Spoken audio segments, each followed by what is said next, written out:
कक्षा नौवीं की स्टूडेंट फाइनली आपका वैसा समाज विज्ञान का त्रैमासिक परीक्षा 2025-26 का पेपर लेके आ चुके हैं। आप लोग बहुत सारे यहाँ पर कमेंट रहे थे कि त्रैमासिक परीक्षा पेपर लाओ, तो इस वीडियो में हम आपका सामाजिक विज्ञान का पेपर कंप्लीट करने वाले हैं। तो वीडियो को लाइक कर लीजिए, चैनल को सब्सक्राइब कर लीजिए। पूर्णांक आपका 75 नंबर का रहेगा, समय आपका 3 घंटे रहने वाला है। और आप यहाँ पर देख लीजिए त्रैमासिक परीक्षा 2025-26 कक्षा 9 विषय सामाजिक विज्ञान। तो आपके निर्देश आते हैं, सही प्रश्न करना अनिवार्य है, तो आप यहाँ पर निर्देश पढ़ लीजिएगा। अब चलिए आपके याद प्रश्न पहला आता है सही विकल्प चुनकर लिखिए, जो कि आपके 6 नंबर के रहने वाले हैं।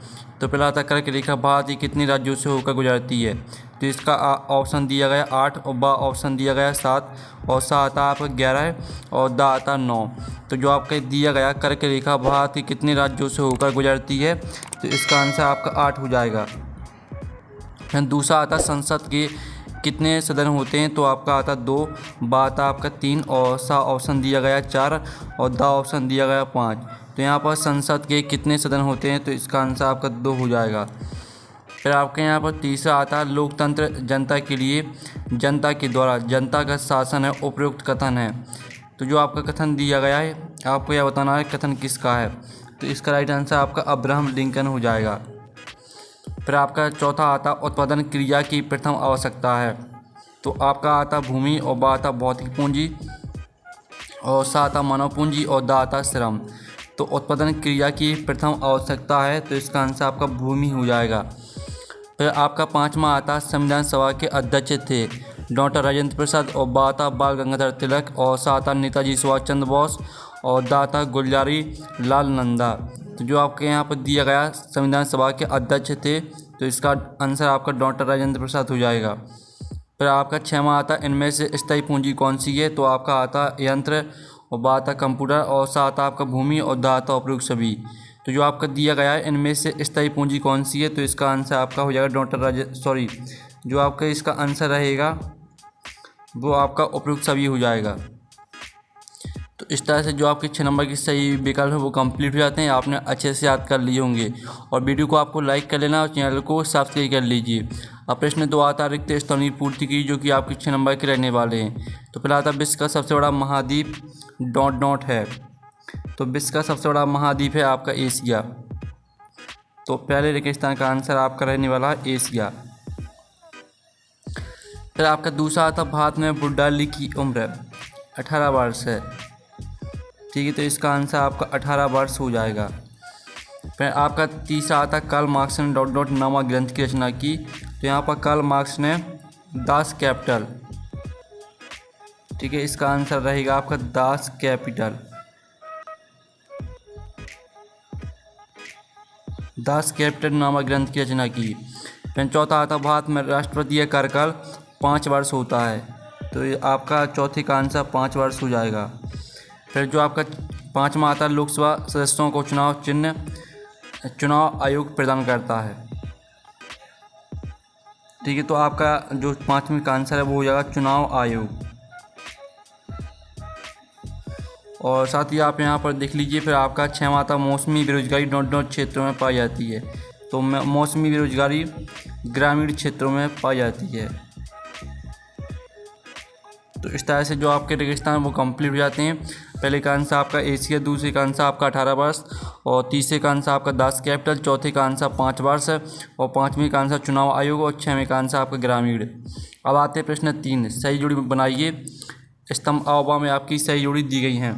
पहली आती है आपकी डॉक्टर नेल्सन मंडेला, तो इसको आपको दक्षिण अफ्रीका से मैच कर देना है। दूसरी आती महात्मा गांधी, तो इसको आपको भारत से मैच कर देना है। तीसरी आती आग सांसू की, तो इसको आपको म्यांमार से मैच कर देना है। और चौथी आती अब्राहम लिंकन, तो इसको आपको अमेरिका से मैच कर देना है। और 5वीं आती है आपकी सुकरात को आपको, ठीक है, एथेंस से मैच कर देना है। और जो आपकी 6वीं आती धारा को आपको किसी दस्तावेज के खास हिस्सा से मैच कर देना है। तो इस तरह से जो आपकी सही जोड़ी हैं वो कंप्लीट हो जाती हैं। अब चलिए आपका प्रश्न यहाँ पर 4 आता है एक शब्द वाक्य में उत्तर दीजिए, जो कि आपके 6 नंबर के रहने वाले हैं। तो पहला आपका यहाँ पर दिया गया भारत के केंद्र शासित प्रदेशों की संख्या कितनी है। तो भारत के केंद्र शासित प्रदेशों की संख्या है 8, ठीक है, तो पहले का आंसर आपका 8 हो जाएगा। दूसरा आता गोंडवाना भूखंड कहाँ स्थित है, तो इसका आंसर रहेगा आपका दक्षिण ठीक है। दक्षिण अमेरिका आपका यहाँ पर दूसरे का आंसर हो जाएगा। फिर तीसरा आता है सामूहिक खेतों को किस नाम से जाना जाता है। तो यहाँ पर सामूहिक खेतों को कोल खोज के नाम से जाना जाता है। ठीक है, इसका आंसर आपका रहेगा कोल खोज आपका राइट आंसर हो जाएगा। फिर आपका चौथा आता भारत की सबसे लंबी तट रेखा वाला राज्य। ठीक है, तो भारत की सबसे लंबी तट रेखा वाला राज्य आपका गुजरात आपका यहाँ पर राइट आंसर हो जाएगा। फिर आपका पाँचवा आता पृथ्वी के मध्य में जीरो अक्षांश रेखा को किस नाम से जाना जाता है। तो पृथ्वी के मध्य में जीरो अक्षांश, ठीक है, 0 डिग्री अक्षांश रेखा को भूमध्य रेखा के नाम से जाना जाता है। तो आपका यहाँ पर भूमध्य रेखा आपका राइट आंसर हो जाएगा। फिर आपका यहाँ पर दिया गया है 6वां, भारत के उत्तर पश्चिम में स्थित पड़ोसी देशों के नाम लिखिए। तो भारत के उत्तर पश्चिम में स्थित पड़ोसी देशों के नाम है आपके पाकिस्तान, ठीक है, और फिर दूसरा आपका अफगानिस्तान। तो इस तरह से आपके यहाँ पर है जो एक वाक्य में उत्तर हैं वो कंप्लीट हो जाते हैं। प्रश्न 5 आता है सत्ता शत का चयन करके लिखिए, जो कि आपके 6 नंबर के रहेंगे। पहला आता भारत के दक्षिण में हिंद महासागर स्थित है, तो पहला आपका यहाँ पर सत्य रहेगा। दूसरा आता ब्रह्मपुत्र नदी को बांग्लादेश में जमुना के नाम से जाना जाता है, तो आपका यह भी सत्य रहेगा। और फिर आपका तीसरा आता लोकतंत्र में शासकों चुनाव जनता करती है, तो आपका यह सत्य रहेगा। और चौथा आता भारत एक धर्मनिरपेक्ष राज्य, तो आपका यह भी सत्य हो जाएगा। फिर पाँचवा आता भारत का संविधान 15 अगस्त 1947 को लागू हुआ, तो आपका रहेगा यह, ठीक है, असत्य। सॉरी, जो आपका यहाँ पर दिया भारत का संविधान ये आपका असत्य रहेगा। और जो आपका यहाँ पर 6वां आता पॉलिटिक्स के रचयिता कार्ल मार्क्स हैं, तो ये आपका असत्य रहने वाला है। तो इस तरह से आपके सत्य कंप्लीट हो जाते हैं। अब आते हैं आपके प्रश्न, जिसमें आपके यहाँ पर दिया गया भारत के केंद्र शासित प्रदेशों के नाम लिखिए, अथवा भारत के पड़ोसी देशों के नाम लिखिए। ठीक है, तो आपको क्या करना है, भारत के केंद्र शासित प्रदेशों के नाम और पड़ोसी देशों के नाम आपको लिखना है। ठीक है, तो चलिए जो इनके आंसर है वो हम यहाँ पर देख लेते हैं। ठीक है, तो आप यहाँ पर देख लीजिए, जो इनकी आंसर है वो हम आपको बता देते हैं। तो पहले तो आप यहाँ प्रश्न आपने देख लिए होंगे, ये आपके प्रश्न यहाँ पर दिए गए हैं। ठीक है, अब इसके जो आंसर रहेंगे वो आप यहाँ पर देख सकते हैं। भारत के केंद्र शासित प्रदेश हैं दिल्ली, चंडीगढ़, ठीक है, पौंडीचेरी, दादरा और नगर हवेली, इस तरह से दिए गए हैं। ठीक है, और भारत के पड़ोसी देश हो जाएंगे आपके पाकिस्तान, चीन, नेपाल, भूटान, म्यांमार, बांग्लादेश, श्रीलंका, मालदीव, अफगानिस्तान। तो ये आपके यहाँ पर प्रश्न 6वें का आंसर हो जाता है। 6वें का और 6वें के अथवा दोनों के आंसर करा दिए हैं। 7वां था भारत को विश्व में किन किन नामों से जाना जाता है, अथवा आता मानक यमोत, ठीक है, यम से क्या आशय है। तो चलिए आपके हम दोनों के आंसर देख लेते हैं। तो पहले तो आप भारत के, ठीक है, भारत के आप विश्व में किन किन नामों से जाना जाता है उसका आंसर देख लीजिए। आर्यभट्ट, हिंदुस्तान, इंडिया और जम्बूद्वीप, भारतखंड। और मानक, ठीक है, यामोत्तर से क्या आशय है, तो इसका आंसर भी देख लीजिए। किसी देश या क्षेत्र के समय को निर्धारित करने के लिए उपयोग की जाने वाली एक देशांतर रेखा भारत का मानक, ठीक है, यामोत्तर 82.5 डिग्री पूर्व देशांतर जो उत्तर प्रदेश के मिर्ज़ापुर से वो गुजरती है। ठीक है, इस तरह से आपका आंसर रहेगा। तो आपका 8वां आता 18वीं सदी में फ्रांसीसी समाज कितने वर्गों में बटा था, और साथ ही इसका जो अथवा आता फ्रांस की क्रांति ने विश्व को कौन से 3 सिद्धांत दिए। तो आप यहाँ पहले तो आप देख लीजिए, 18वीं सदी में फ्रांसीसी समाज 3 वर्गों में बटा था।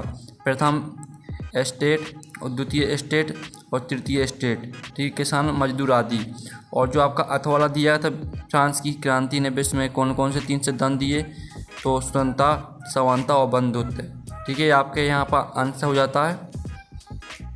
ये आपका 8वें का आंसर, ये आपका 8वें का अथवा का आंसर। फिर आपका 9वां प्रश्न देख लेते हैं। खूनी रविवार की घटना क्या थी, अथवा आता पहला विश्व युद्ध कब से कब तक लड़ा गया। तो पहले तो आप यहाँ पर देख लीजिए। ठीक है, पहले तो आप 9वें प्रश्न का आंसर देख लीजिए। खूनी रविवार 22 जनवरी 1905 को रूस की राजधानी सेंट, ठीक है, पीटर्सबर्ग में जब मजदूरों का एक शांतिपूर्ण जुलूस जार निकोलस द्वितीय के महल की ओर जा रहा था, तब शाही सेना ने उन पर गोलियां चला दी। जिसमें सैकड़ों लोग मारे गए। और इसका अथवा का आंसर देख लीजिए, पहला विश्व युद्ध 28 जुलाई 1914 से 11 नवंबर 1918 तक। ठीक है, ये आपका रहेगा अथवा वाले का आंसर। फिर आपका 10वां प्रश्न आता है लोकतांत्रिक की परिभाषा दीजिए, अथवा आता 5 लोकतांत्रिक देशों के नाम लिखिए। तो पहले तो आप यहाँ पर लोकतंत्र की परिभाषा देख लीजिए। लोकतंत्र एक ऐसी शासन प्रणाली है जिसमें जनता द्वारा चुने गए प्रतिनिधि सरकार चलाते हैं, या जनता का जनता के लिए और जनता द्वारा शासन है। इसका अथवा का आंसर देख लीजिए। 5 लोकतांत्रिक देश: Bharat, America, Britain, Germany, France. और साथ ही आपका यहाँ पर 11वां प्रश्न आता है संसदीय शासन प्रणाली क्या है, अथवा आता संविधान सभा के 5 सदस्यों के नाम लिखिए। तो पहले तो आप यहाँ पर संसदीय शासन प्रणाली देख लीजिए। इस प्रणाली में कार्यपालिका विधायिका के प्रति उत्तरदायी होती है, प्रधानमंत्री सरकार का प्रमुख होता है और राष्ट्रपति या सम्राट राष्ट्र का प्रमुख होता है।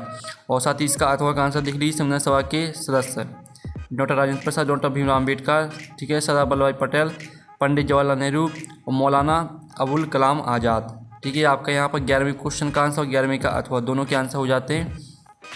फिर आपका 12वां था वयस्क के मताधिकार क्या है, और अथवा आता संविधान निर्माण क्यों आवश्यक है। तो पहले तो आप यहाँ पर देख लीजिए संविधान निर्माण क्यों आवश्यक है। तो वयस्क का मताधिकार यह वह अधिकार है जिसके तहत देश के सभी वयस्क नागरिकों एक निश्चित आयु से ऊपर के बिना किसी भेदभाव के वोट डालने की अनुमति होती है।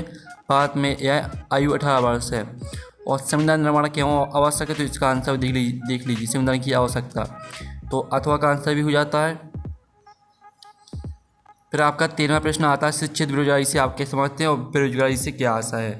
तो पहले तो आप यहाँ पर शिक्षित बेरोजगारी देख लीजिए। आपका शिक्षित बेरोजगारी दिया गया है, और जो आपका दिया गया है बेरोजगारी से क्या आशा है, तो इसका आंसर भी देख लीजिए। ठीक है, आपको स्क्रीनशॉट लेते चलना है। फिर आपका 14वां आता जन्म दर से क्या आशा है, अथवा आता मृत्यु दर से आप क्या समझते हैं। तो पहले तो आप यहाँ पर देख लीजिए जन्म दर प्रति 1000 व्यक्तियों पर एक वर्ष में पैदा होने वाले जीवित शिशुओं की संख्या को जन्म दर कहते हैं। और मृत्यु दर से आप क्या समझते हैं, तो इसका आंसर देख लीजिए प्रति 1000 व्यक्तियों पर एक वर्ष में होने वाली मौतों की संख्या को मृत्यु दर कहते हैं। फिर आपका 15वां आता रबी और खरीफ फसल में आपको 2 अंतर लिखना है, अथवा आता है गंगा नदी की प्रमुख सहायक नदियों के नाम लिखिए। तो हम 15वें प्रश्न का आंसर देख लेते हैं। पहले तो आप यहाँ पर रबी और खरीफ फसल में अंतर देख लीजिए। आपके 2 अंतर दिए गए हैं, और इसका जो अथवा गंगा नदी की आपको प्रमुख सहायक नदियों के नाम लिखने थे। तो गंगा नदी की सहायक नदी यमुना, रामगंगा, घाघरा, गंडक, कोसी, सोन। ठीक है, अब चलिए आपका 16वां प्रश्न हम यहाँ पर देख लेते हैं। तो 16वां प्रश्न आपका आता फ्रांसीसी समाज में कर व्यवस्था कैसी थी। ठीक है, अथवा आता मॉन्टेस्क्यू के विषय में आप क्या जानते हैं। तो चलिए हम इसके आंसर देख लेते हैं।